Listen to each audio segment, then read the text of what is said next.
You're listening to a podcast by the Perennial Leader Project. Welcome to another episode of Dying Every Day, Stoicism in a Year. This is day 104, and we're exploring timeless questions related to public life. Should you speak up or remain silent? Get involved or walk away? This tension is nothing new. Seneca, who was both a philosopher and a Roman statesman, encountered this every day in the harsh world of imperial politics.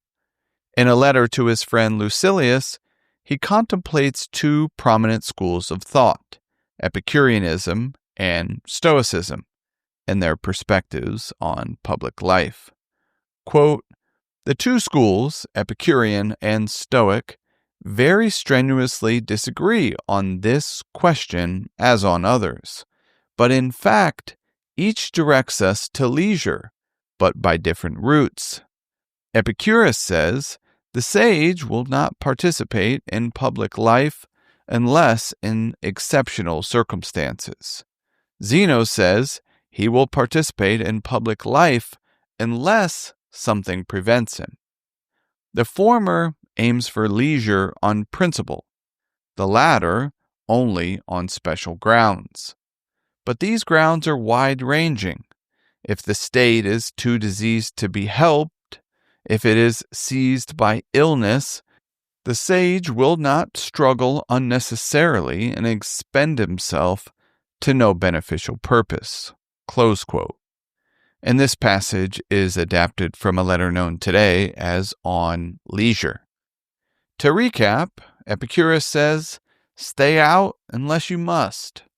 Zeno says, step in unless you shouldn't. Both seek wisdom. One avoids the storm, the other enters it if the cause is just. Seneca himself walked this line. As a Stoic, he believed that serving others is a virtue. However, he also understood the heavy price of getting too caught up in a corrupt system. Today's passage captures his hard-won wisdom. Engage when it serves the greater good, but recognize when your efforts might be in vain. It's a principle we can all apply well beyond politics. You don't need to be a senator to ask, where should I invest my energy, and where am I just burning out?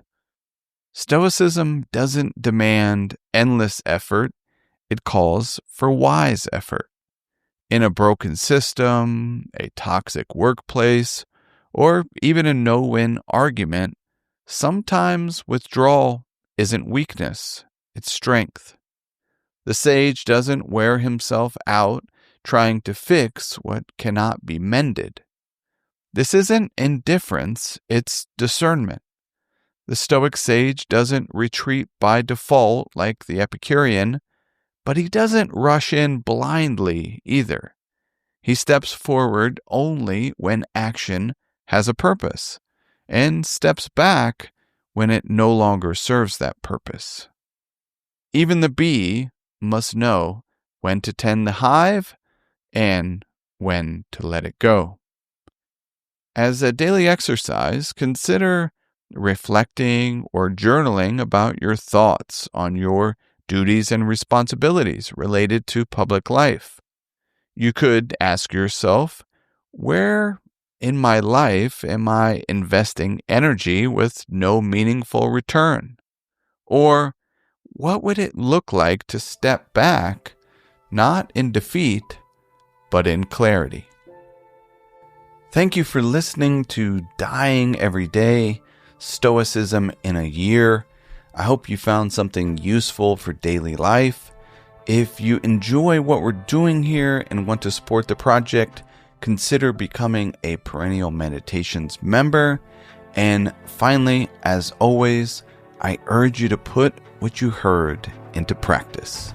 Until next time, be wise and be well.